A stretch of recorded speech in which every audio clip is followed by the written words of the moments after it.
जड़े 9 वर्ष झीर संदेहजनक मृतदेह तांको घर भितर मिलिबा परे निज बापा ही झील को हत्या करिथिबा अभियोग होईछि।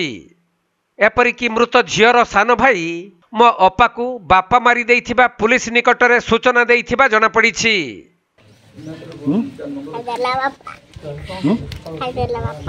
बापा खाइदेला ताबरे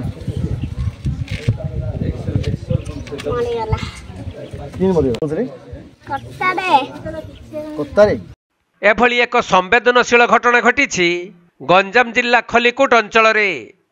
तेबे मृत झीर सान भाई एक दौड़ी साहाय्य बापा भौणी को हत्या करिथिबा कथा कहिछि। तेणु खलिकोट पुलिस बापा गोपाल बेहेरा को अटक रखी अधिक पचरा उचरा करुथुबा बेले प्रारंभिक तदंतरु मृत झीर बेकरे एक दाग रहिथिबा जणा पड़िछि।